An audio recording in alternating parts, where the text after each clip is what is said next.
Anyone of you have any questions, any things that you want to know?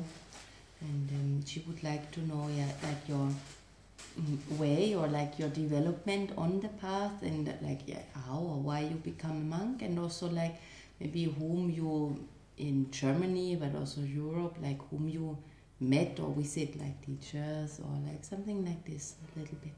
Mm-hmm. Actually, I born in Tel Aviv.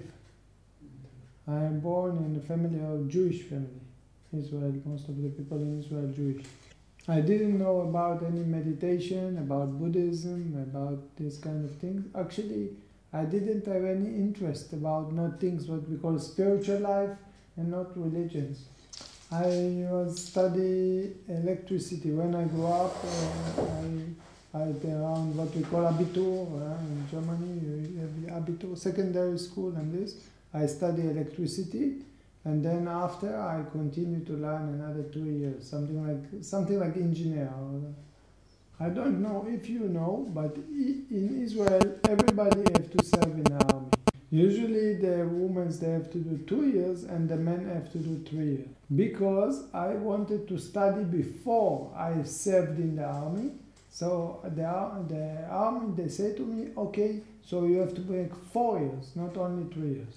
So when I finished the study, I joined to the Air Force. I was electricity in the airplanes.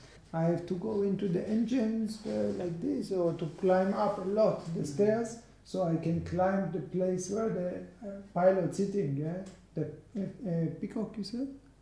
Cockpit, peacock.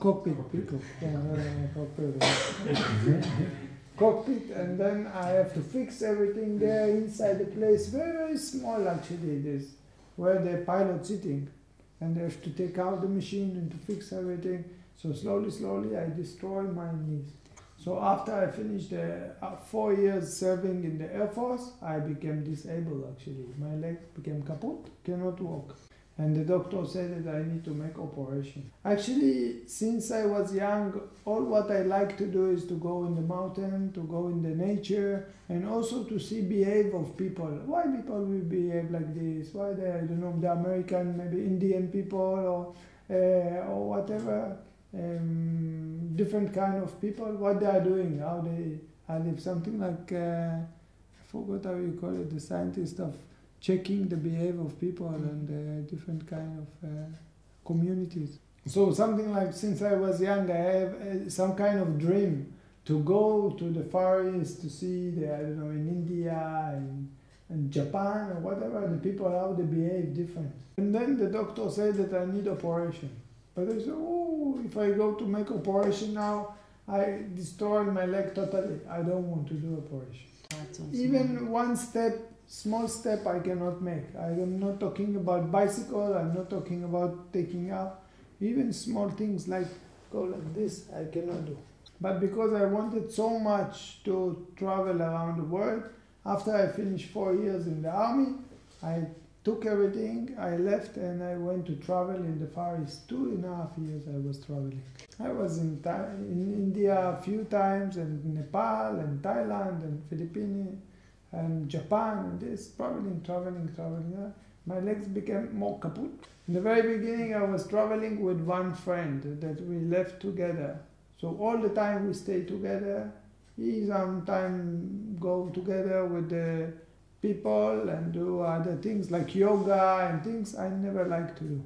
And then we come to Nepal and he makes some kind of trek around the Annapurna mountain. I couldn't make so big. And then we meet again after we separate. So for some times we meet again in Kathmandu. Yeah, so this time, the first time we separate, about 2 weeks. So then he came back from this trip, he said, I fall in love with Biggie. And then he came to Germany. So this first time we left, we separated. And so this was the first time we separate. He came to Germany and I stayed there. So I don't know what to do. So I just started to travel by myself. So I started to go into different places. I went to Chiang Mai, to the north city, and there I started to go into the forest, things like this. And then I go to the nice, very beautiful temple to see the fish and to see the Buddha statue and this, and then I see the monk there. I don't have any interest about meditation, but I want to talk with the monk. I don't know what to talk with the monk. So I just start to ask him about meditation, something that it will be logic for talking. So he sent me to another temple, not far from there, and I went there. And then, I don't know, I didn't understand about meditation. To stay there, I just start to do what they say to me, walking meditation, sitting meditation. I stayed 21 days, the course. Very, very difficult for me. Very, very painful. Very difficult to walk, very difficult to sit. Even 5 minutes I'm sitting, already I'm on the floor because so much pain. If I'm walking, I have all the time to hold the wall because boom, boom, boom, so much painful. It sticks. So I go to my teacher, I ask him, oh, what will be with my legs? Maybe I have to go to the doctor to check. He said, don't worry, just go and continue. So I finished 21 days and then I fixed my leg. Since then I never think about operation, I never think about anything like that. And then I don't know what is the meditation, but I say, wow, it's very good. If I fix my legs, I fix my back, I fix my eyes, I will be Superman. And then I go traveling, come back, go traveling, come back. So then already, I was already 2.5 years, my family, they start to call me, oh, we miss you, why you never come back home? Your father became sick because of you. Beep, beep, beep, beep. And I was like, okay, what to do? I just go back to Israel. I stay sometimes and then I come back again. So when I came back to Israel, I start to work again with electricity. And I start to see, wow, what happened? For example, I'm staying in the bus station and I'm waiting for the bus. And then I see one woman, beep, beep, beep, beep, beep, walking like a tiger. So why these people not have patient? What happened to them? They're so pressure. And then I say, no, it's not the people, it's me to change. And see, I start to change the mental also. Became more easy. I work in the insurance company. I am making electricity, the time. And then I see the people, for example, I'm working very, very hard. In the morning, coming very, very early, I have to fix the light. So making the noise in this, and after this, so 8 o'clock already, everything clean and finished, and I go down with the lift. And I'm so happy already, beginning of the day, and then the lift open, and the woman, the secretary coming, one of the secretaries, so I'm so happy, I said, good morning. And then she said, Morgan. Something so sad. I said, why people so sad all the time? Even she didn't say good morning. She said only Morgan. What is this? And then I start to see in this thing that I changed. Even I'm working so hard and everything and this, I'm doing so nice things and this, and I'm happy. But all the time the people, they're so heavy around, so difficult around, not satisfied. So actually I don't know what the meditation doing. I don't understand what this is. Okay, I fix my legs, okay, but I don't know exactly what it's doing. I didn't understand. But I say, okay, at least it's not good. It's not bad. Yeah, but there is also good on it, okay? So I say, okay, maybe I have to go again to practice a little bit more. So like this, every time I go to Thailand, I come back. I go to Thailand, I come back. And then slowly I start to change my work.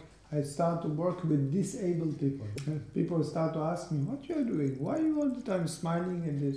And they want to know what I'm practicing. And I start to teach them meditation also. Usually when we are practicing, we can see ourselves. We can see our characters. When we have anger, when we have worry, when we have doubt. And then if we are doing things that is helping us, so we can learn to overcome all these problems much more higher.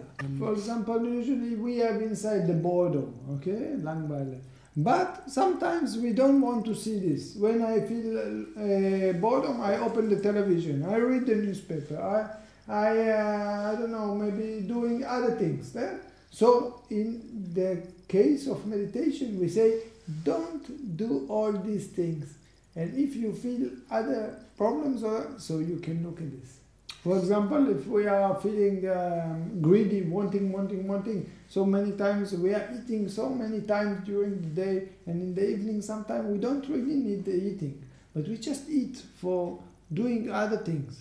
So that's why the Buddha say, if you want to learn a little bit more deep, you can take on yourself what we call 5 precepts, okay, or things that you, during the time in the course, you try not to do them. You know, for example, no killing, no stealing, no any kind of sexual behavior, no wrong speech. So when we are practicing, for example, we are not talking, no drugs, no alcohol, and then no eating afternoon, for example, no dancing, no singing. We are learning for meditation. And then also we are learning to be simple. So for example, we are taking 8 things that it's helping us to learn during the meditation. All these, for example, 8 things that I told you, it's for people when they come to practice and to learn a little bit more serious during the time that they are practicing. But if you want to learn higher, so you can take a little bit more things. For example, you say, okay, I give up everything, I'm learning. If I don't have anything, how I can manage? For example, you use the ropes. Okay, and so you have altogether, for example, for the monk, 227 things that you are saying, I would try to learn from them. Same like people coming, if they want to practice a little bit more intensive, maybe they come for 1 week, maybe they come for 2 weeks, maybe for 10 days, and they can learn. So they don't need to learn all the life and just to go. They have also working and family and things like this. So also if you want to learn in the strong, or like a monk, you don't have to do all your life. Even 7 days you can come, you can be, I take 7 days, all these 227 things to learn from them, and after this you change, you can come back to your family. So you can be monk for a short time, you don't need to be monk for all your life.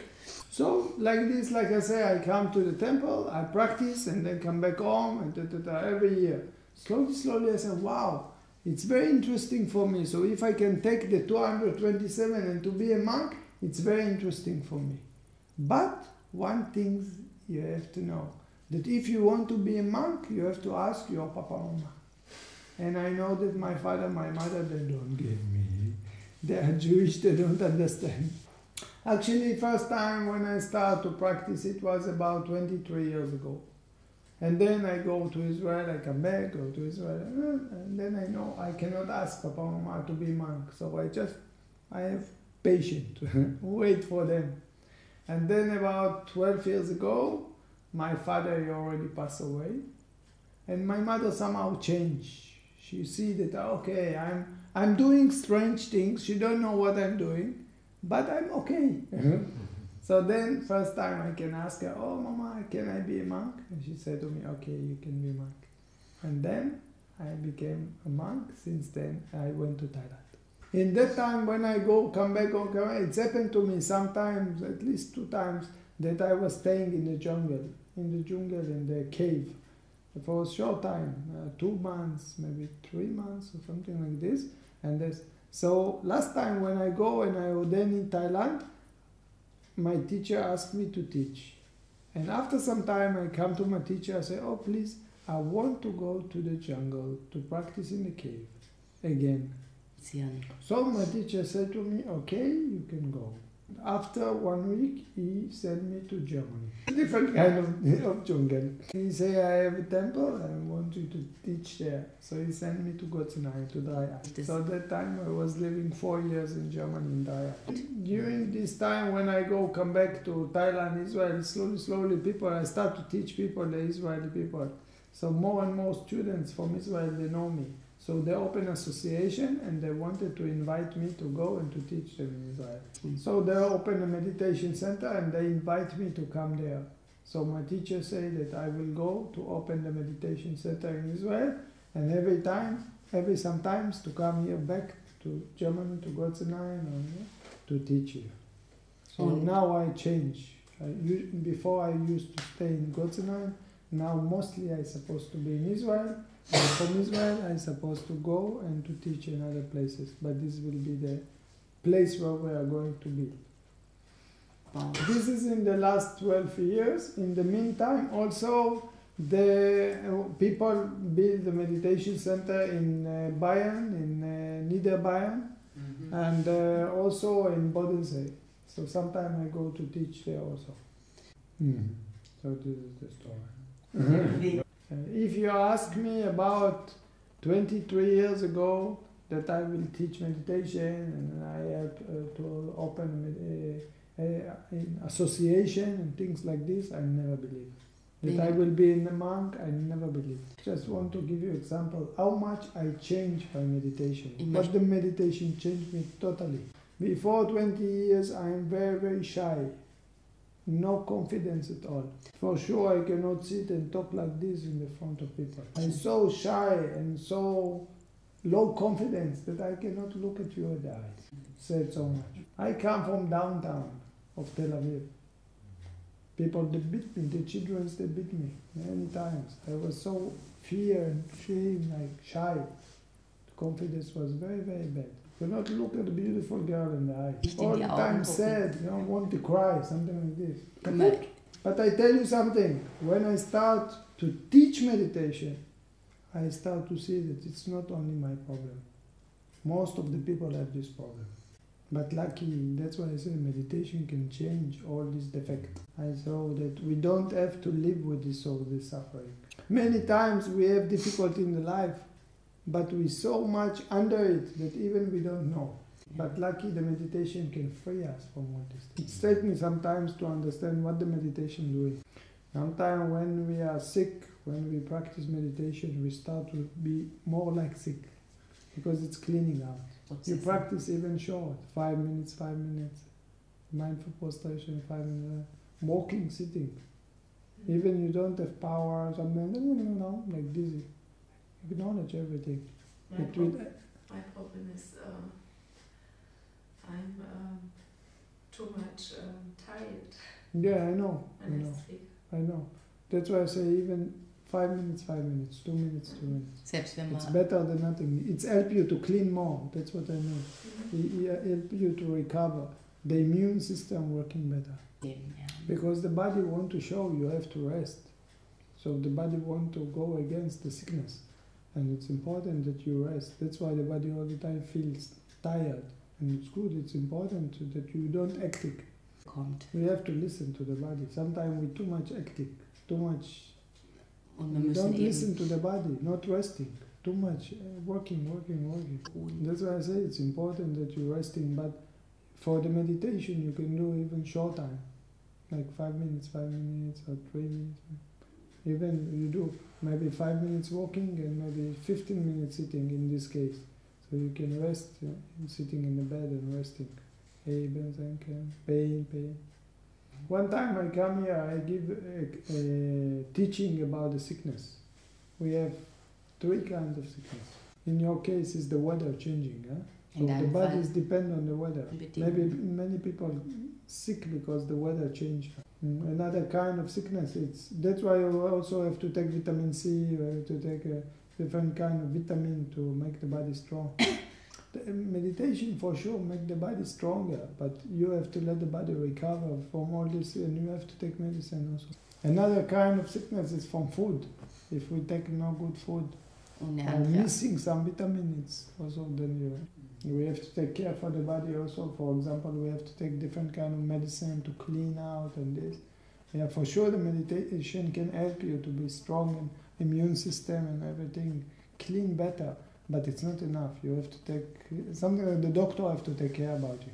But we have another kind of sickness. This we call like sickness, what we call usually psychosomatic, like migraine, like different kind of stomach problem, blood pressure, or heart problem, and this is because of the mental things, like stress or something like this. This only meditation can help you.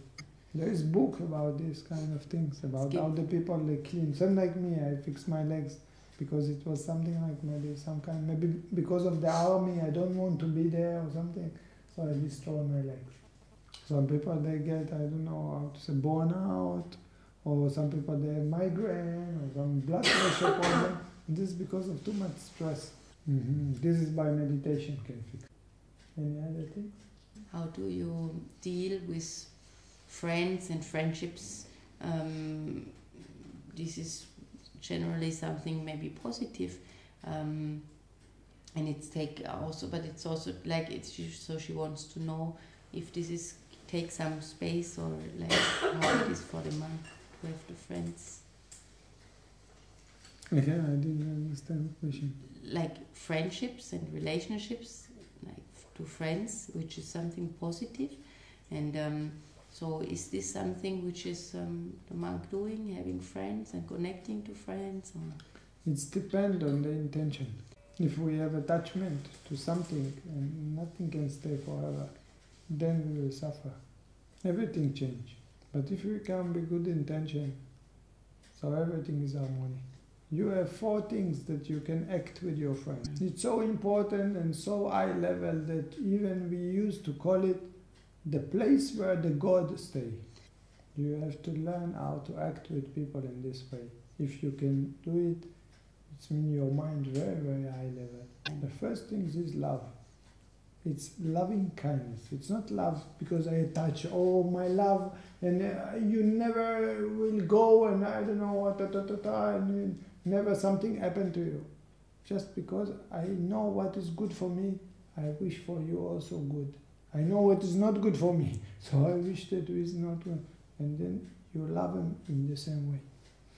This is loving kindness. It doesn't mean I love you only because you are young, or I love you because how you look, or how you smell, or how you taste, or it's not because how you this information that I get.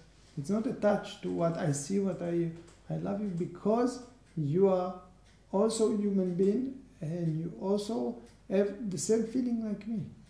So I come with the same open heart. This is why we call it loving kindness. It's not mean that I love you because what we are thinking. I love you because you are my family, because you are my child, because you are my daughter, because you are my father, because you are my mother, because you are my sister. I love you because you are creatures, because you are a human being, and you have the taste to be happy about the same way that I am happy, and suffer with the same intent. So when loving kindness, it's no condition. It just love. You know the Dalai Lama? You heard saw Dalai Lama? You saw the Dalai Lama? You heard about Dalai Lama? No, never.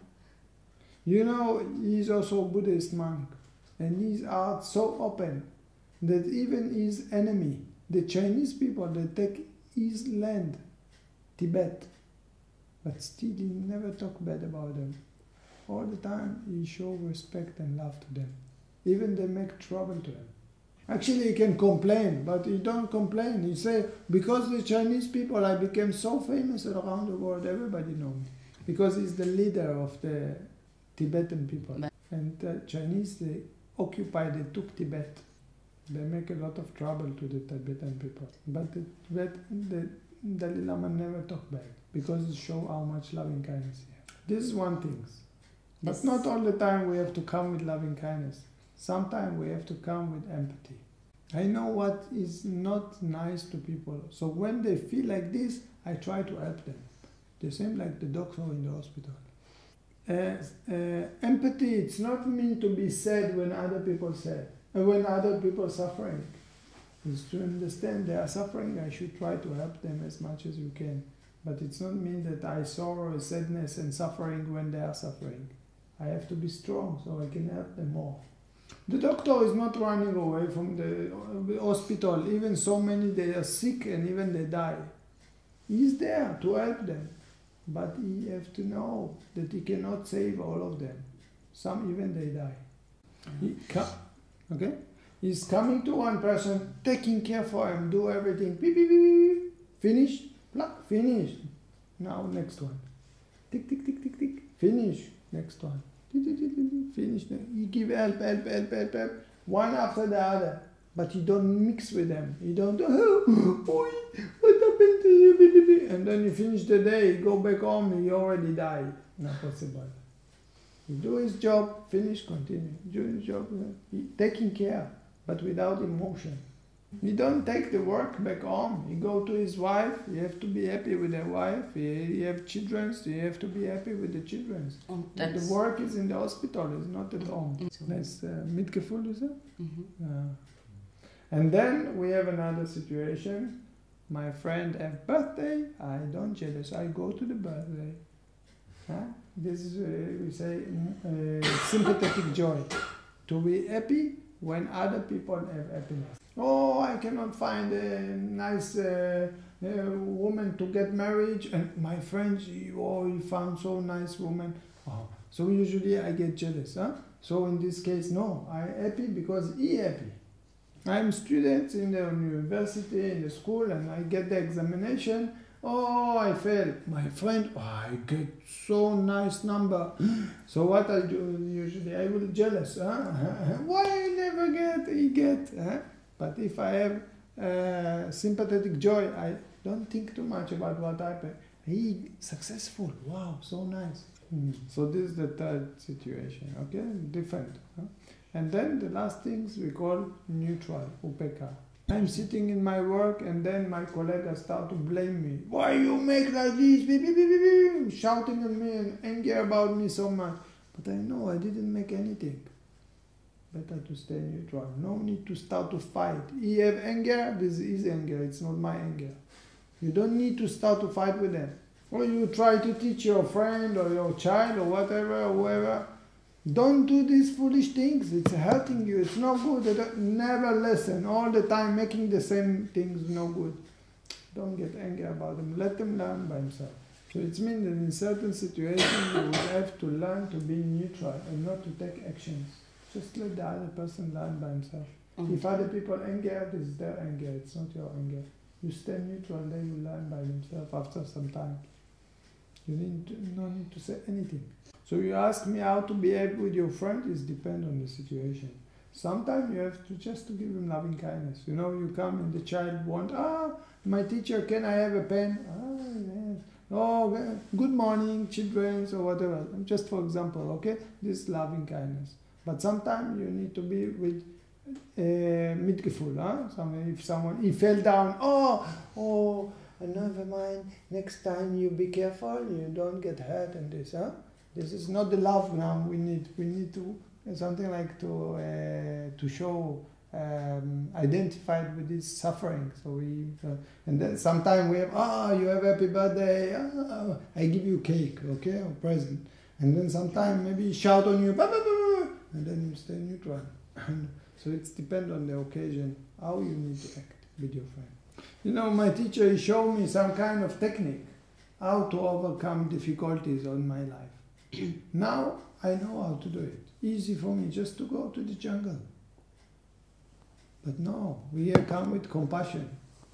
We're living our own happiness, let's say, or freedom. And we are coming to teach others, to give to others.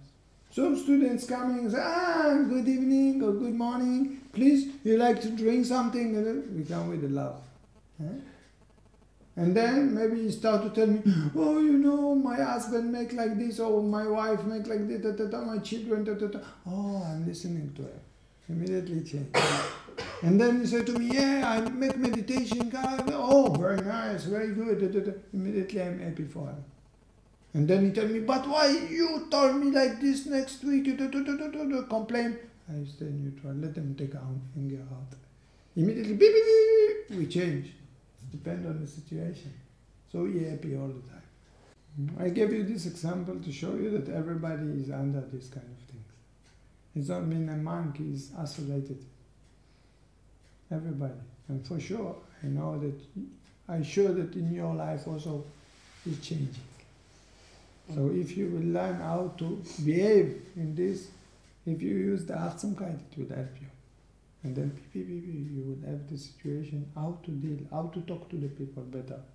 Is it possible to reach to a kind of condition where you never get excited, where whatever comes from outside, whatever challenge, whatever situation, you will never get the anger and never get like excitement, and you are always like peaceful with whatever coming, like something like you are resting in yourself, some kind of this condition, it's possible?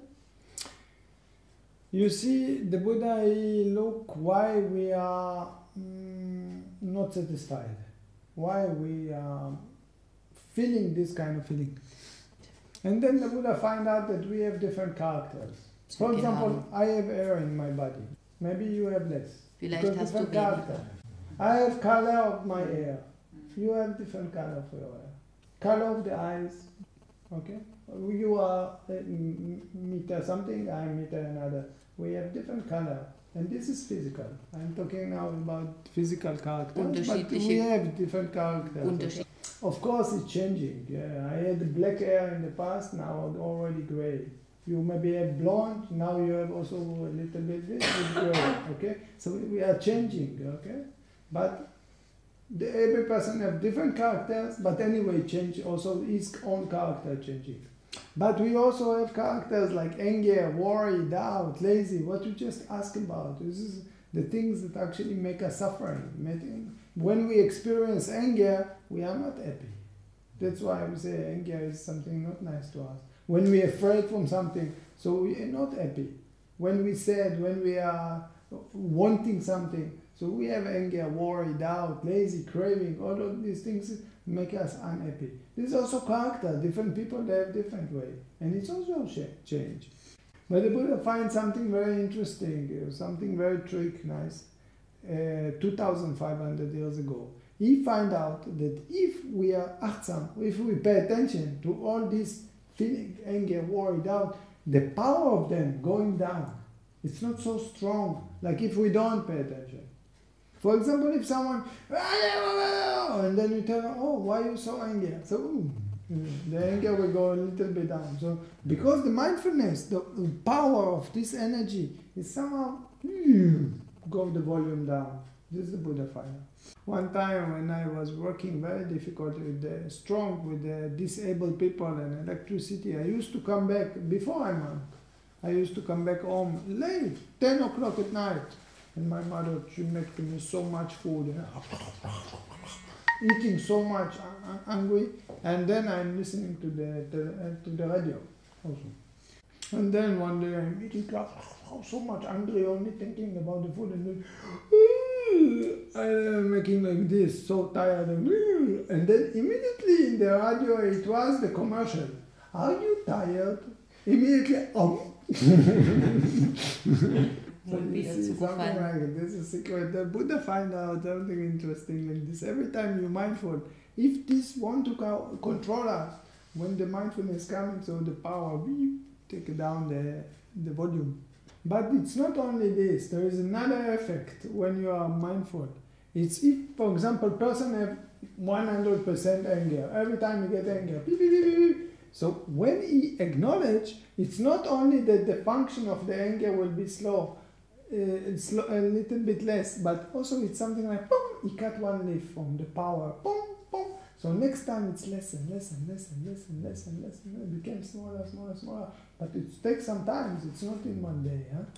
So we have the anger and worry and doubt, many trees inside the mind. Huh? And everybody cutting, ting, ting, ting, ting, ting, slowly cutting another leaf.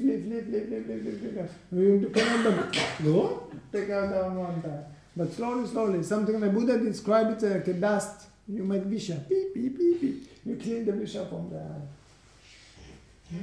Everything understand. And then, okay, demonstration. You understand? And then slowly you are cleaning. Huh? Till you come to the stage that this tree totally cut. I'll give another example. Suppose you have a candle of anger, and candle of worry, and candle of doubt, and lazy, and craving. At the end, you cleaning, and then you turn off all of them. So in this case, for example, you don't have any anger inside you. It doesn't matter what I make to you. I shout on you, you never get anger. Because you don't have anger. How can you get anger if you don't have anger? The Buddha, he was living 2,500 years ago. He lived in India. He didn't speak English, he didn't speak German. He spoke another language. We call it Pali. It's ancient Indian language. You know how in Pali we say turning off, blew off. This action, when you take the candle and then turn, no more the candles, you turn it off. Pum, switch it off. How you call it in Pali? Nirvana. Nirvana. Nirvana. This is the meaning of nirvana. Nirvana, it's not enlightened. It's not word, it's not correct to say nirvana is enlightened.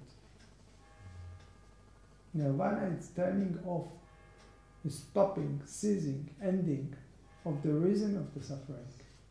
And that's why the person is not suffering anymore when you reach nirvana. Because you don't have it anymore. So people ask me, how can it be? How we can do like this? And I ask you, for example, can you bring me the bag? No, not with your left hand. It's my left hand. No, not with your left hand. Left? No, not with the left. With the middle hand. With the middle? Yes, yes. No, not with the right hand. The middle hand. No, not with the left hand, with the middle hand. The middle? Yeah. You can ask him to bring, you don't understand me. Denn das jetzt mit der mittleren Hand.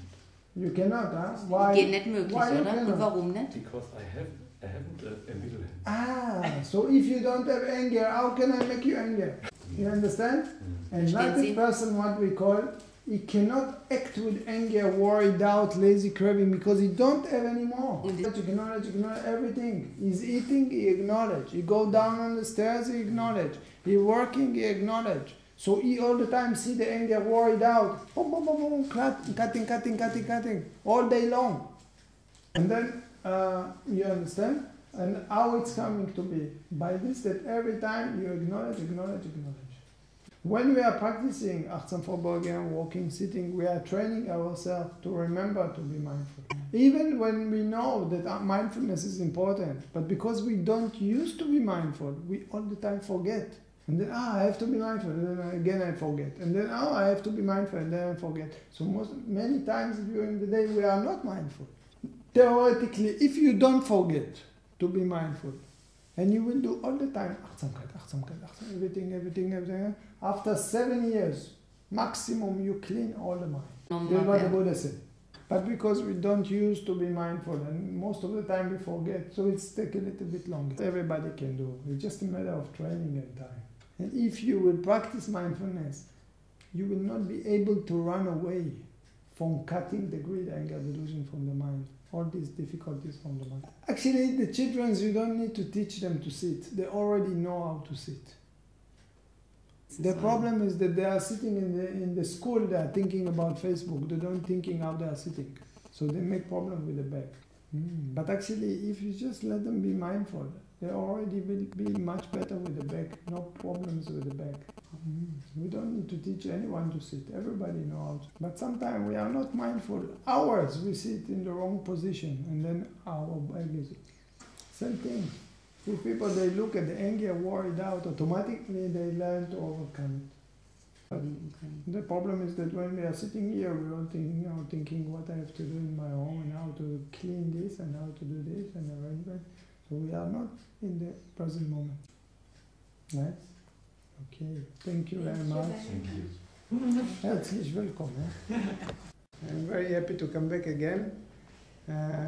Every year I think we are doing it 2 times. Sometime in the beginning of the year and the end of the year. And again, thank you for the invitation. So, like Maria said, the subject today, it's what we call in Pali language. Pali, it's the language that the Buddha speak. It's language, Indian language that was spoken 2,500 years ago in India. I assume that most of you heard about Sanskrit. So Pali and Sanskrit, they are the dialect about the same time. There's language that developed by the monk that they was wandering, so they have to use some kind of language that would be similar in many, many places. So that's why it's very similar to Sanskrit, but it's a little bit different. The subject that we announce about today, it's in Pali we say Punya. Thai people, I'm coming from the Thai tradition, we call it Bun. And the meaning of the word Punya, it means merit. It means something that we are doing which create in our mind some kind of happiness, enjoyment, some kind of, like we can call it the petrol for the mind, for the soul. It's lead us, or the result of it, it's happiness. That's why we call it something good to do. Because of the result, which give us happiness and something what we call good. Actually, by the Buddhism, there is 10 kind of things which consider to be good to do. Or the merit, 10 kind of merit that there is. The first one it's mentioned, it's called dana. Dana, it means giving. You have different kind of giving. For example, you can give material, you can give things or money or equipment or things like this. This is one kind of giving. You can give clothes, you can give medicine, you can give place to stay. In the Buddha, for the Buddha himself, he developed giving into 3 different levels. If we talk about dana, so we have what we call perfections of dana, and the Buddha have 3 levels of perfections of dana. Perfections, it means balami. This is what we call perfection. So we have dana balami, the perfections of giving. And this is, for example, when you give things, people come and ask you for something. Oh, can you give me this and this? Okay, you give them. Maybe, I don't know, you need glass, you need food, you need things. So you give. Or you go on the street, you see the beggar, you give him. This is dana balami. This is perfections of giving. Most of us, we can give things. Okay, so most of us, we have some kind of dana balami, we have the perfections of giving. Some people, they are more stingy, but somehow we give. We have the ability of giving. Second level, we say dana upabalami, it's higher perfection of giving. For example, if someone will come and ask you, can you give me your car? Can you give me your house? Can you, then we see you. And then we have the third one. What about if someone will come and say, I need your eyes. I need you part of your body. Oh, it's not easy to give up. This is called dana palamata balami. It means highest perfection of giving. And for the Buddha, there is a story in the past life. How he give. He give everything. Usually when you go on the street, you give to the beggars, it makes you happy. When you help your friend, start the car maybe problem, it makes you happy. That's why this kind of things which is called dana, it's merit, it's good things to do, because the reactions that it gives you, it's happiness. That's why we call it punya. You know, in the Buddhism, we believe on reincarnations. People, they die, or let's say they get birth, getting aging, old age, and then dying, and then rebirth again, and like this, reincarnations by reincarnations. And in the books of the Buddha, it's mentioned about different kind of reincarnation in the past life of the Buddha. So maybe I will tell you one of them. That time, the Buddha was a prince. I'm not talking about the life that the Buddha was a Buddha. Before of this, he built the perfections that he have when he get into Buddha, to be Buddha. So that time he was actually king. And what happened is that one man, blind man, come and he know that this king give everything. Whatever people come, he give. So he come and ask the doctor, let's say. That time it was the technology, how to take the eyes of people and to transfer, same like today. Taking part of the body and move to other person. So he come to the king and say, I wish to have one eyes to see. So then the doctor come and they have some kind of like a spritz you make in the eyes, and then he make one time and very painful. But then the doctor say, if you don't want, we can stop. And say, no, just continue. And then make a second time, and then very painful. And say, if you want, we stop. He say, no problem, you just continue. And then make the third time, take the eyes and connect it to the blind man, and then the blind man can see. Then the king say, okay, now you take the second one. You give him the second one also. And then again, make the spritz very painful. And then after 3 times, take, and bring to the other. And very, very pain. And a lot of effort to take the pain. So what happened to him? Because he have to develop so much strong effort and concentration, the concentration opened what we call the third eye. And then you don't need the eyes to see. couldn't see without eyes. So like I said, Dana is the first Punna, first merit that it mentioned. And then we come to the second one. It's called in Pali Sila. Anyone heard the word Sila? Anyway, Sila, it means virtue, the way of life, how you are living. What we call in English precept. Yeah. Because the Buddha said that, okay, if we talk about how to develop happiness, it's to do good. But if you are doing bad, if you are harming other people, you're actually feeling bad also. So if you don't harm other people, you also develop the good things inside you. The Buddha recommends to the people, normal people living their life, they have to do everything normal, going to work, family, this, to keep 5 things, not to do them so they will not harm themselves, they will not hurt other people. It's first, not to kill. Not to kill people, not to kill animal. Even mosquito. You do, actually how much anger and worry there is there. Already painful inside. And I'm not talking about this, you harm the mosquito. Second is taking what no given. What usually we say, no stealing. Even, you know, for the monk, when the monk is walking on the street, if he sees something, last coin or anything, I don't know, box, very nice box, I want to take, you don't allow to take it. You think that someone lost it, and nobody will touch.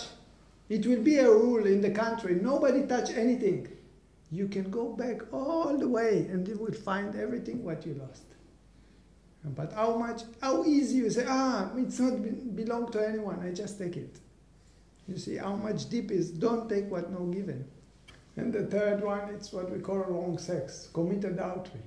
Many boyfriends, many girlfriends, going with someone's marriage, or his marriage, or he go with another person, or what, all this play with the sex things. This is mean wrong sex, or committed adultery. And then we have what we call wrong speech.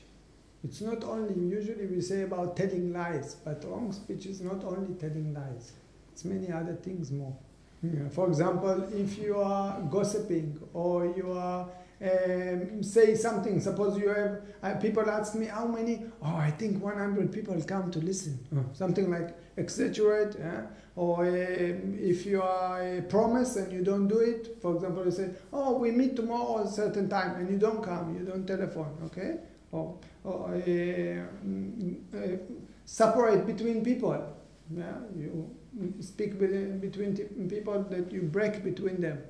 Yeah. And then we have intoxicating, getting drunk or drugs. All these things, it's hurting the mind. We cause us to do foolish things. So this is 5 things, like 5 precepts that the Buddha recommend to the people. And even if you are coming and say, I wish that, or I try to avoid doing these kind of things, already in the same moment you are producing good mind in yourself. Now, when people coming to practice meditation, later I will explain you a little bit about the meditation, and also I teach you some. So when people coming to practice, they say, okay, we try to look at our nature and to build ourselves by this. We learn to overcome the greed, the anger, the worry, all these things that make us a lot of suffering. So then we say to the people, use the meditation to overcome this kind of characters inside you. And for example, we take another 3 precepts, let's say, that help us to learn about our nature. One of them, we say, till 12 o'clock you can eat how much you want. After 12 o'clock, you can drink, you can maybe take some yogurt or something like this, but don't sit and eat too much.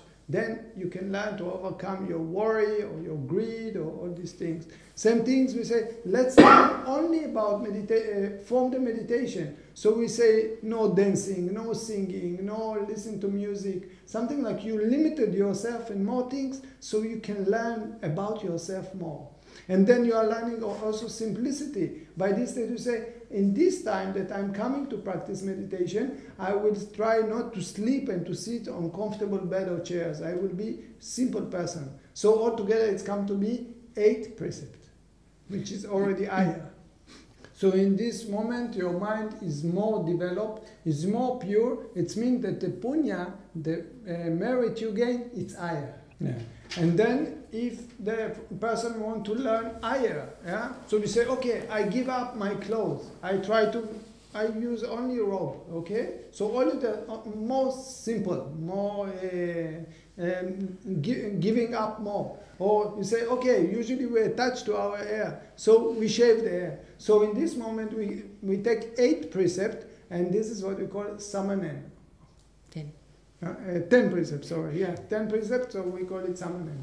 This usually we give to the children. If the children want to be more advanced, but they are, because they are children, the Buddha gave them only 10 precepts.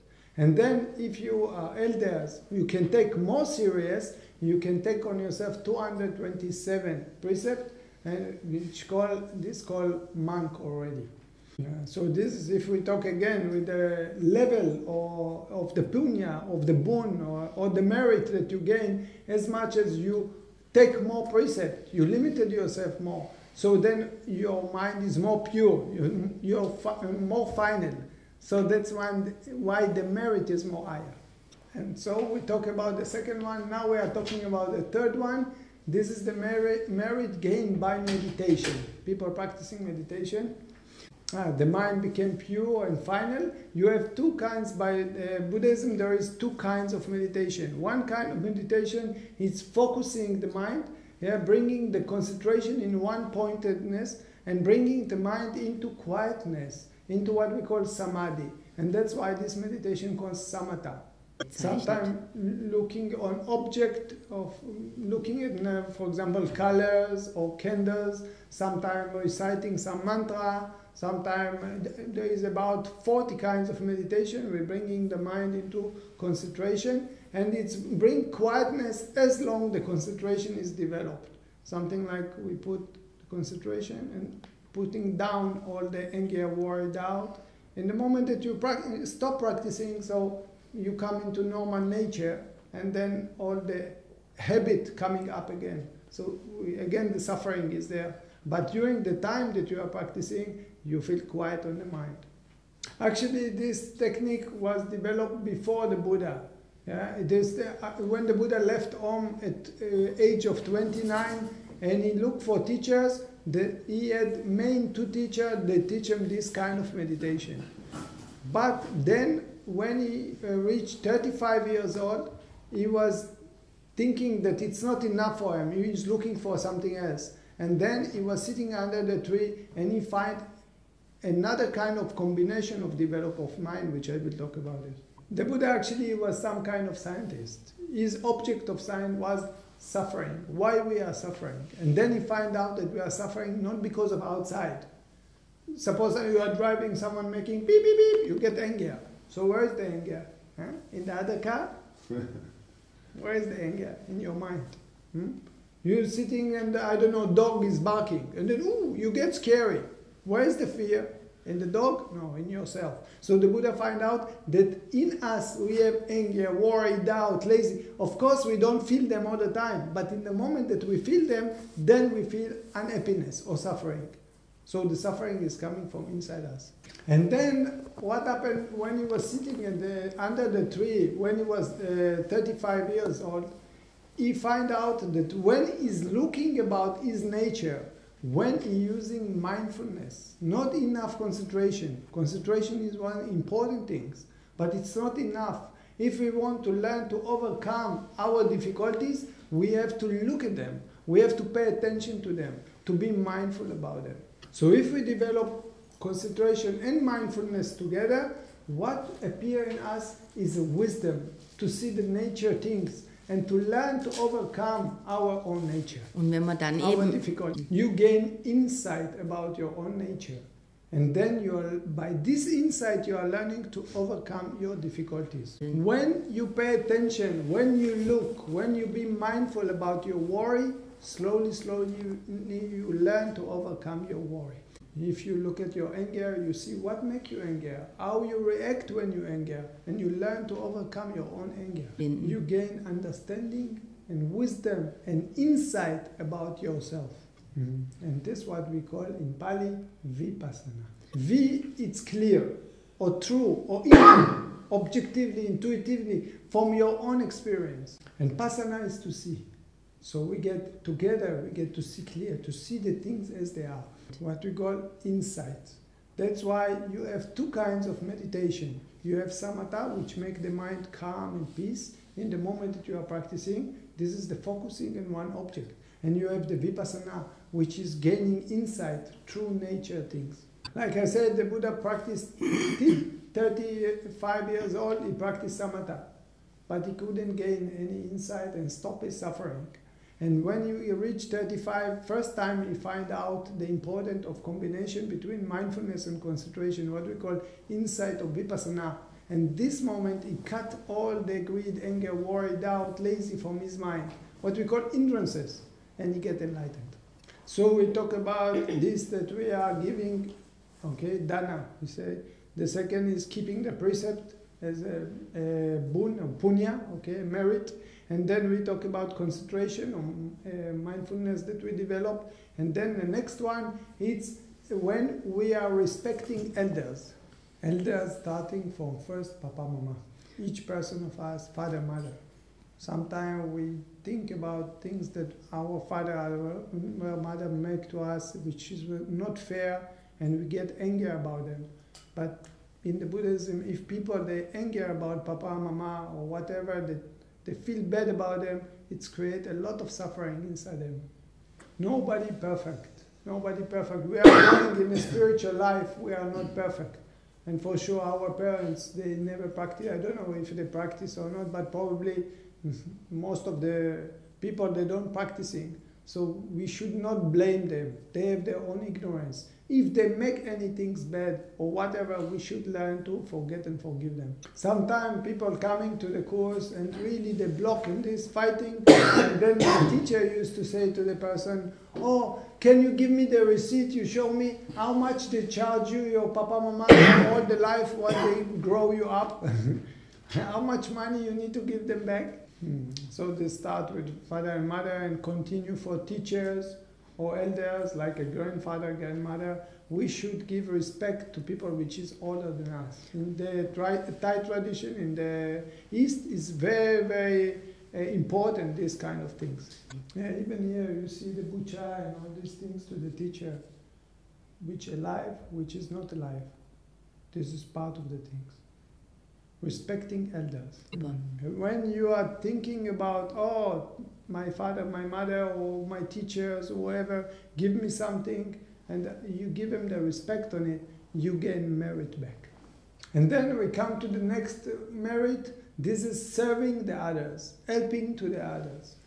I assume that here people coming and helping, cleaning or making cooking or whatever, taking care. If someone is stuck, like I gave the example of the car, and you go to help them, or anyone need any help, you go, you help them in the, you helping, you serving, you give service to someone.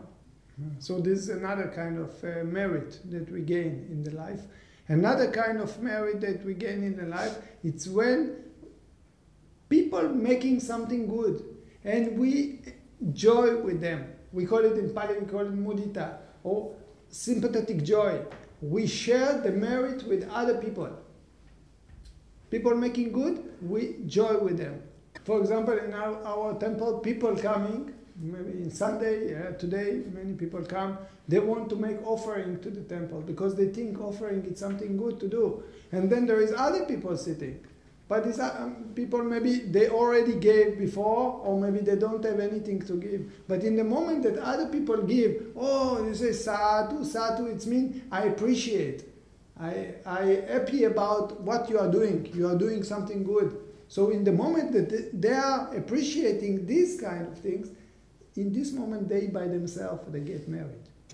But you have the other sides. Suppose I want to give food, okay? Or you want to give food to the monk. You are going to do something good. But you say, mister, come, you don't have food with them. Come, enjoy with me. It means I share my merit with other people. So in the moment that I take other people to joy with me in my merit, already I'm making more merit. I don't keep it only for myself. So when you share your merit with other people, it's also gaining merit. And then coming another kind of merit, this is what all of you are doing now, listening to the Dharma. What happened when you are listening to the Dharma? So first time you never hear, so you have the ability to hear them first time. And then if anything from what I'm saying now, you already hear it, so you have the ability to hear it second time, to memorize it. And then if you have any doubt, any things that you don't sure, when you hear it, now I understood it better. It means it's taking out doubt. And then the next things that you gain when you hear the things, and it's make you some kind of happiness inside, because you hear good things, so it's create happiness inside. And the fifth things, it's give you wisdom. You gain some perspective to the word and some kind of wisdom, so you gain wisdom. So this is another kind of merit that you're gaining just now by listening to the Dharma, what we call. Anyone hear the word Dharma before? Yeah, you know what the meaning of Dharma? Dharma, this is the teaching of Buddha. That's correct, yeah. But not all the meaning. That's correct, but not all the meaning. In Sanskrit it says Dharma, in Pali we say Dhamma. Dharma, it's come from the words of Dham or Dar, the things that lift you up, raise you up. And the meaning is the things that take you up from suffering into happiness. Yeah. Now, why I say you're right, but it's not totally, because it's depends where you take this word and where you put it. It depends. The same like house. What is house? It's some kind of building, but you have rat house and you have, school, and you have things like this. So it's depend where you put the house, you get different meaning. So you was right, because Dharma, one of the meaning of Dharma is the teaching of the Buddha, another one is element, is the nature, is the law. Altogether you have something like 30 kind of meanings. Like what we are doing now, usually we say Dharma talk. We talk about the Dharma, about nature. So in this case, I am also making merit, I am teaching Dharma. That's another kind of merit. And then I'm coming to the 10th one, is the last one, is the Dharma, the merit that gained by holding the right view. For example, one kind of right view is to understand that whatever you are doing, you respond to what you are doing, and then the result will be because of this, because of what you are doing. And then we don't blame other people of what happened to us. It means your deeds, your doing, your actions will bring reactions. It depends what you will do. This is how it will come back to you. For example, you go on the street, like I said, you see the beggars, you give them something to eat, it's create happiness on you. So that's why I said to give food to the beggars, it's good things. Why? Because the result is something that make happiness to me. Because every actions will be reactions on you. How in Pali the Buddha say actions, you know? Karma. Yeah. And if people understand the law of the karma, that we are responsible for what we are doing and what happened to us because of this, so this is right view. That's why some people, when they don't understand this, they say, we can do everything, I don't care anything. And this is wrong view. Another thing, something bad happened to me, immediately my intent is to go and to blame others.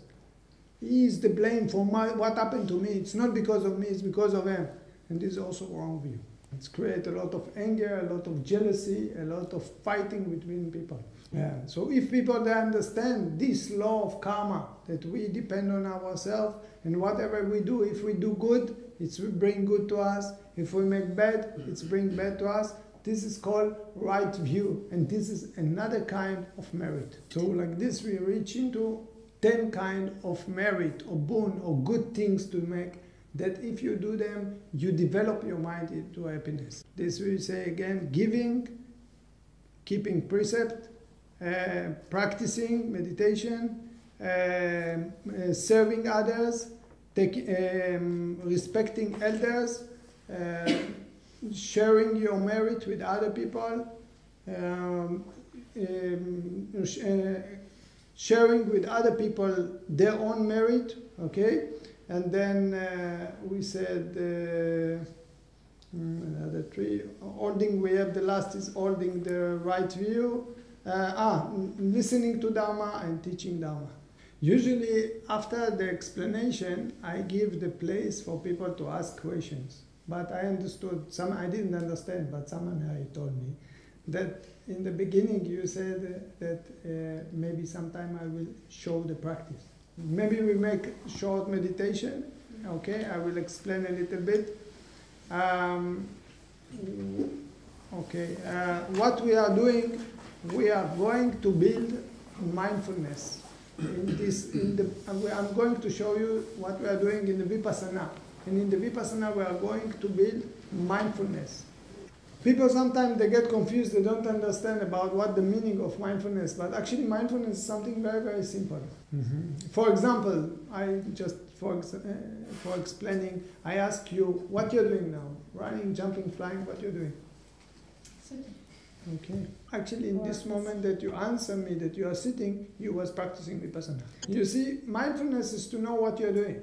There is anyone that from you here that don't know that you're sitting? I ask you another question, what you're doing with your hand? Chin. Touching your legs. Huh? This is mindfulness. We know what you're doing. Huh? Everybody have mindfulness. Yeah. Little boy play football. I ask him what you're doing. I would ask him what you're doing. He will say, "Oh, I play football. Why you disturb me?" Beep, beep, beep. So you're running. Huh? He immediately know what he's doing. There is any one of you that don't have mindfulness? Everybody. Huh? I ask you something. It's happened to you. Sometimes you put the handy and you don't know where you put it. It's happened to you. Sometimes you put the key and you don't remember where you put the key. Or maybe you don't remember if you closed the door or you didn't close the door. You see how many moments in the day you are doing something in your mind, totally another place. Can I ask you, how many minutes you think you are mindful during the day? You really connect to what you are doing. John Lennon write about this song. He say, our life is happened when we are planning another plane. People driving, but their mind is not in the street. Their mind is what they are going to work, or they go meeting, or go do this and that. Even some of you now sitting here thinking, I have to do this and this evening, Something like you are not 100% in the place where you are. Just example, it's not a joke about you. How many times we have to say, I don't know if any one of you have children, they are eating and then play other plays. Why you don't with your food? The mind is different place. Sitting in the class, he's not with the teacher, he's already with Facebook. So you see that the character of mindfulness exists on everyone, but is not developed. Most of the time we are not using it. If I ask you, can you bring me, for example, the bottle? Easy, you can give me, because you have muscles. But if I ask you to bring me some heavy things from there, you say, I cannot, it's too heavy. Even you have muscles, but they are not developed. If people they want to work with heavy things, like moving or something, to move furniture, what they do? They go to gymnastic room to develop the muscles. So then the muscles become stronger day by day. And then they can function and raise up very heavy things. But for people that didn't develop it, the muscles still have, but not so strong. So if you think about mindfulness, how many mistakes we are doing when our mind is in another place, when we don't mindful. People driving, in one moment they are not mindful, boom, accident. In the work, people they don't pay attention to what they are doing, boom, accident. People going down the stairs, they are not mindful, they're falling, losing balance, they fall down. People talking to their friends, sometimes they don't pay attention to what they talk, immediately they hurt their friend and they hurt actually themselves. You're going to find out that if people they pay attention how they are thinking, how they are speaking, how they are acting, they think better, they speak better, they act better, they will be better people for themselves and for others. But like we say, we have mindfulness, it's not developed. So what we are doing in the Vipassana, we are developing the mindfulness. You see, if you go to gymnastic room, the trainer, they don't give you 100 kilo. They start with half kilo. Beep, beep, beep, beep. After some time, okay, now we can go up to 1 kilo. Oh, or 5 kilo, 10 kilo, 20 or Schwarzenegger. Yeah. Understand? And then in the same way we're doing in Vipassana, we don't start with something complicated. If I tell you, Gesh Patzin, go and make Gesh Patzin in Frankfurt and you be mindful, you don't know how to start. I have to start slowly, slowly. Vipassana, it's not about sitting meditation, home, I'm so spiritual person. Vipassana, it's not to be with the head on the sky. It's to be with the legs on the ground. It's for going on the street without making accident. It's for sitting in the class and listening better to the teacher. For making yoga and not to hurt your back.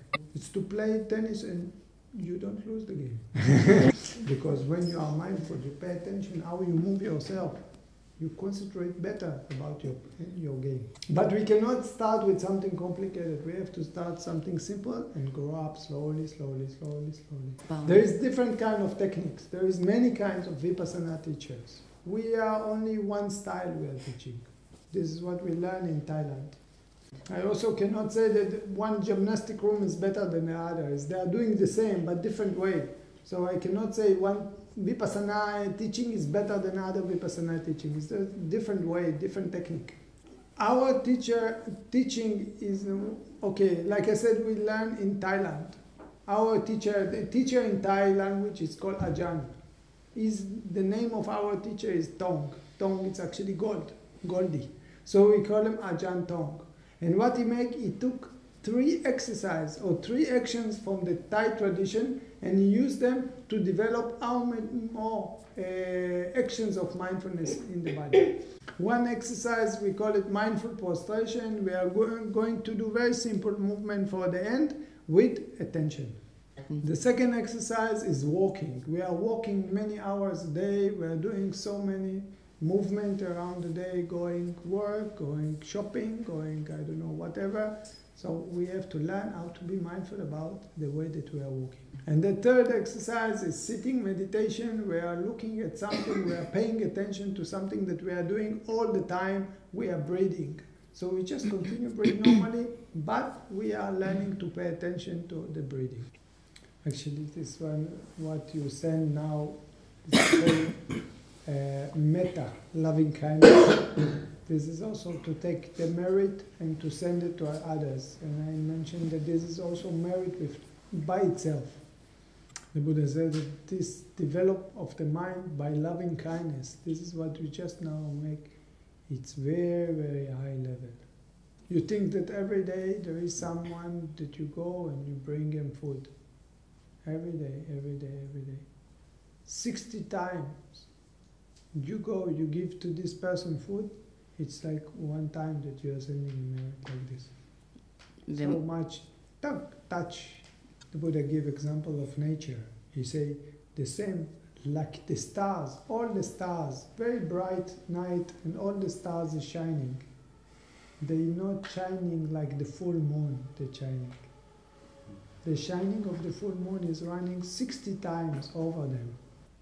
Maybe I let you possibility to ask question.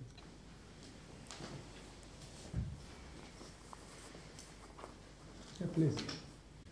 I just talked about the first Shila, which is about not to kill, and Thich Nhat Hanh says, I will not kill and I will not support any act of killing in the world.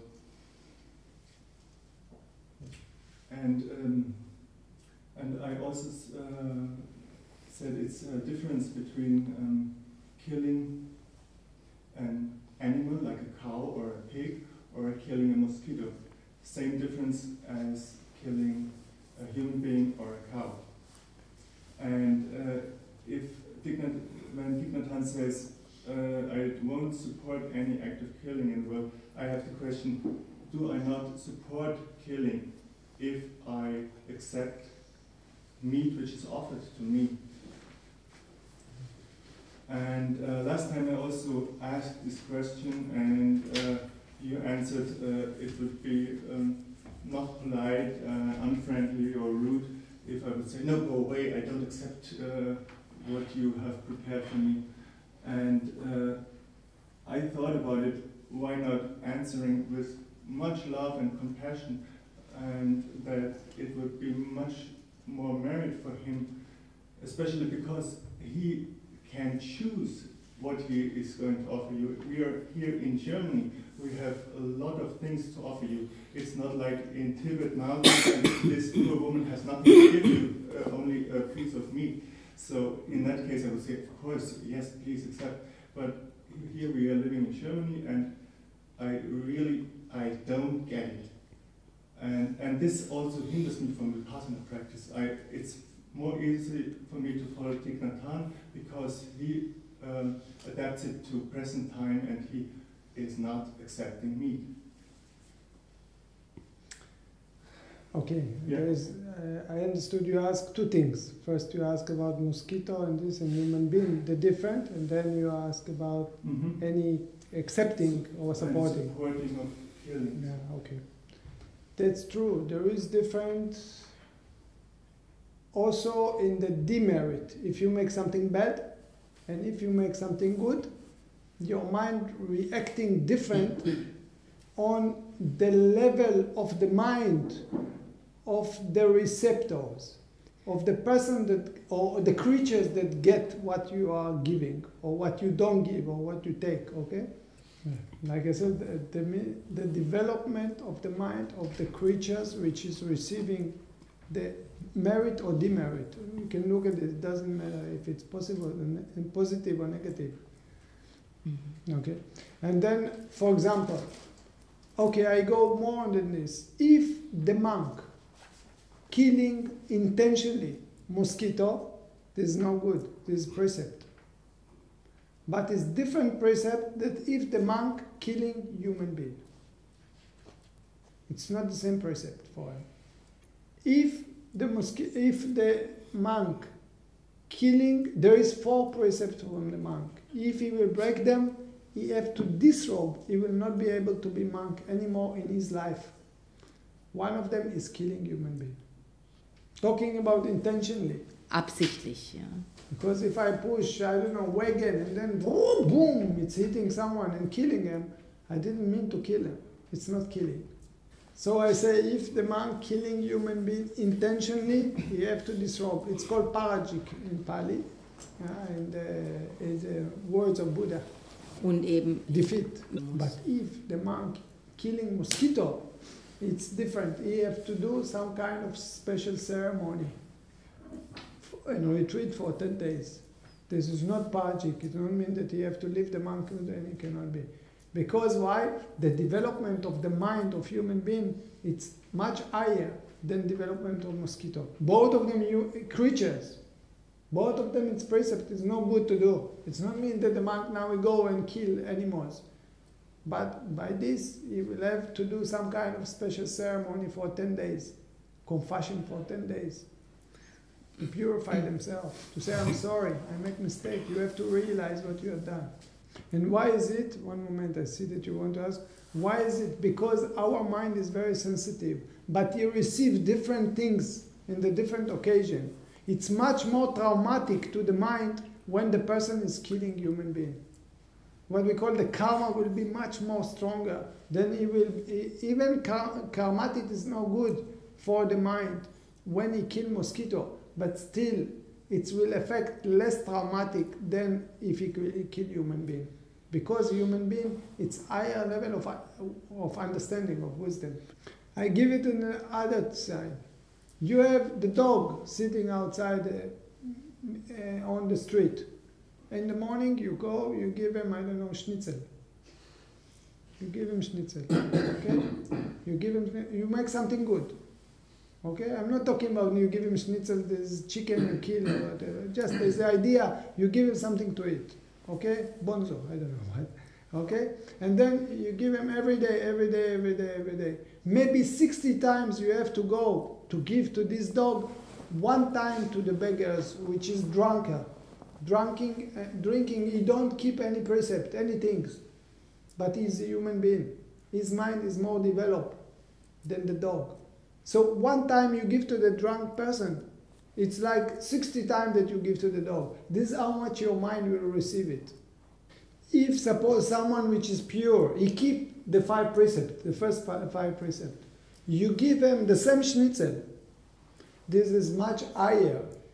Maybe you have to give 100 times to the drunk people, and you give to this pure person, your mind will receive much more stronger effect. Because you give, because it's pure. Does the answer to your question? Because of the purity of the one that you give to him, this is how much the effect will come stronger to you. We can continue. People keep 8 precepts, people keep 10 precepts, the monk 227. This will be strong as well. Buddha, which is totally clean mind, you will receive much more stronger effect. The question was a different one. The question was, I think it's more important to refuse meat if it is offered to you, because it's from higher animals like cows and pigs, and I think it's much more important to refuse meat than to kill a mosquito, because mosquito is not developed. Okay, I thought mosquito is not developed at all, but cow and pig are very developed. So if you support the killing of such animals like cows, and so this is much worse than killing a mosquito. That was what I. Okay, so now I explain about supporting. Okay, I switch to the supporting things. I tell you something. I'm sitting here and I'm talking about no killing, not because I'm spiritual person and I'm born like this. It's taken me a long time to understand what I'm talking to you now. To sit here and to talk about no killing, I have to make many retreats. I remember how I killed the mosquito. Before I'm monk, I like very much to eat meat. And I really don't care if I have to kill. I didn't understand anything about killing. All what I'm talking to you, believe me, I didn't born like this. Something changed in me. Many years of practice. My mother don't practicing. She don't want to practice. She even hardly accepted me as a monk. We are not living in Tibet. We are living in Germany, we are living in Israel, we are living in developed country, you can buy whatever you want. But the idea is that the understanding of people in Tibet and the understanding of the people in Israel and Germany, it's the same ignorant. One thing I learned is to be patient and come with loving kindness and compassion. Not that I'm a monk. I'm not coming from over anyone. It's taken me a lot of times to understand what I understand. People that don't understand it, I don't expect that they will. I'm a monk, I'm beggars. I depend on people. I'm walking on the street, people that put for me food. And I will not judge them anything. I will close eyes, I will receive whatever they will give me. I already respect and say thank you about their loving kindness, that they give me the ability to continue my life, spiritual life. I will not come to judge them anything and look upon them anything. They are ignorant and I respect them as they are. I don't want them to be anything else. They support me as I am, I accept them as they are. My mother don't live in Tibet, she lives in Tel Aviv. Very developed. Believe me, she can buy whatever she wants. But what happened is that before 23 years, the spiritual son came back home from Thailand. Get crazy. Vegetarian child. Very nice. I love all the creatures. And I come to my mother, I'm vegetarian. She looked at me, what happened to my child? Became cuckoo. Without meat, it's not food for her. What she will understand? I practice so many retreats. But if I didn't be loving kindness and understanding to her that she's just what she is, she didn't practice all this retreat. This is what she knows. I go with her that time when I was a child, and I saw how she, to the man that, the fisherman, how they kill the fish. But I still respect my mother. She's still my mother. I don't judge about her. And then after some time, I saw how much suffering I'm making to her when I became spiritual. What are you doing? Stupid! I said, Mama, I will eat everything. Believe me, also my elder sister not living in Tibet. She's living also in Israel. She have a family. That time, 20 years ago, I call her, I say, my dear sister, I'm coming to visit for the weekend. Oh, very nice. It will be very nice to have you. So, oh, but you know, I became vegetarian. I say, oh, better don't come. So what to do? I say, my sister, I'm sorry. I will respect everything you give me. Doesn't matter. At the end, it's just energy. If I attach to it, then I'm falling. You know what I learned from these things? How wise was the Buddha? He just respect everything. And whatever people give him. We don't look what people give us. I don't have idea what I'm going to get. What to do with the plastic they put for you inside, and the paper they put, and monosodium glutamate they put. I don't say anything. I just keep quiet. Whatever they put, I close, I give them blessing, I continue. I don't know what they give. You want to be beggars, you just accept whatever people give you and keep quiet. If you want to start to judge people, better you go, you cook for yourself. Interesting for me is which side of consciousness or feelings you have, or what do you say to yourself when you eat this meal? Neutral, totally. That's what you train yourself to be, totally neutral. I'm not talking about only meat and not meat. You have bitter, you have salt, you have everything mixing. Monk cannot take only this, only this, only this. Precept from the monk. You don't. One monk, you see him, the statue. You don't know what happened, what he takes. Just put not selecting. Then you have attachment. I want the sweet, I want the salt, I want the. No, you don't allow. Just you mixing everything. And then you find plastic bags. And then gummy. And then bitter. I don't know how they cook for themselves. Well, you just eat it. And then the fish, they put the stick inside. And then metal. Because they make, for the plastic bag. And then you find, you eat and you quiet, you neutral, totally. Before you ask the question, I give one more example. One monk in India, in the time of the Buddha, it showed how the enlightened monk is totally neutral. He take energy as energy. He don't have any selection. He walk on the street. And leprosy. Give him the food. The finger, pluck, into the food. He come, sit, eat, don't know anything. Finish, passed already. I don't know if you noticed how many hours you are wasting your time and how much suffering is cost you this part of the body. The taste all the time, good, not good, I'm hungry, I'm not hungry, sweetie, drinking in the morning, smoking, I don't know, whatever. All the time, taste it. Since you're born, already teaching. How much suffering is there? When we are selecting so much, what I want now, what I don't want now. 2 sugar, 1 sugar, and this coffee, coffee. Yeah, please. So the example with the mosquito, it's quite clear and easy understandable. But what about other beings, or also maybe parasites? What about maybe worms, or the fleas, or different kind of parasites which you can have in the body?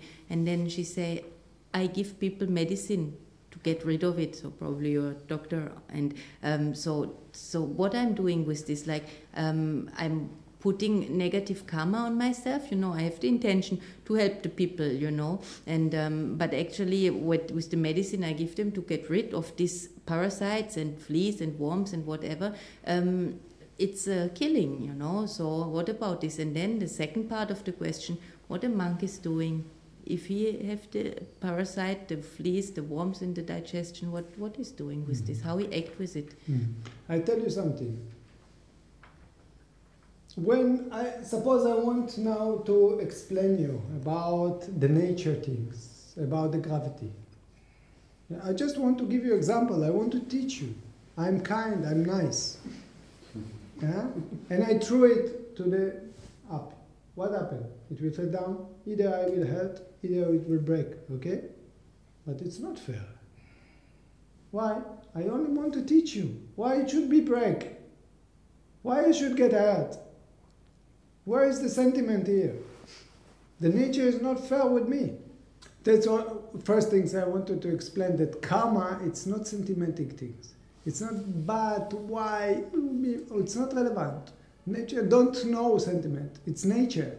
There is a law in the nature, cause and effect. And without any sentiment, without any, how to say, like I'm, oh, I'm sorry, or I'm not sorry, or it's not fair, or I'm fair. We do some actions, there is reactions. Actually, in this nature, you can talk about mosquito also. What about malaria? If I go to the jungle, why? So I should do something against the mosquito that it will not attack me. So by the karma, you will see, because people are practicing, they can see, the mind became more and more sensitive. They can see that actually the mosquito don't bring the malaria. Because they kill mosquito, that they get the malaria. Opposite. We don't understand it. We think the mosquito bring malaria. But malaria is not coming from mosquito. It's because we are killing mosquito. Then it's come as an effect to us. We cannot see it. Well, would you take medicine against malaria? I tell you something. The medicine that you take against malaria, they don't kill anything. If you talk about this. But more than this, because I was traveler before, I know that it's just making the effect in the body. It's not really against malaria. What it's making, it's preparing the body for the malaria that if it will come. In my experience, it's not effective good. I know because I was traveling 2 years and 6 months in the jungles. And I will recommend to people, better don't take. When you get malaria, if you get, you have to drink a lot. If you talk about malaria. Okay? Yeah. But I don't want to give you answer for each thing. I want to give you the tool to think by yourself. Okay? But just to explain about, if you talk about malaria, about mosquito, when people killing mosquito because of the fear, they're creating karma that will come back on them. And how we know it? When people practicing meditation, the malaria is going out. They're cleaning the malaria. They're cleaning the livers. That's because of this we know it's karma things. One great medicine that we have is sending the loving kindness. That's why the monk, they stay in the jungle. And I know, because I stay in the jungle. The animals will not touch them. I was living with big cockroach like this, with many, many legs, it's a caterpillar. I sleep here, they sleep here. They are walking like this. The bee, I became friendly with them. They don't touch me, I don't touch them. I practice, I send them the loving kindness. I show that they get the energy. Because I'm mindful, I remember toilet, stay about 15 meter outside in the jungle. Every step I'm mindful. I come back with a torch, with a flashlight. I have a door in my cave. Before I move the door, everything mindful. And then what I see? The scorpion. If I touch without mindfulness, boom, he hit me. But because I'm mindful, he ran away. He saw the light. I open it in the night. You don't have anything, just the candles, if you have in the cave. Everything careful, but you don't afraid from anything. The wall full of ants, mosquito plenty. Just acknowledge everything. You stay neutral with your mind. You send loving kindness. You don't afraid from anything. You're free. You understand? People, they do many foolish things, and then, but then create karma.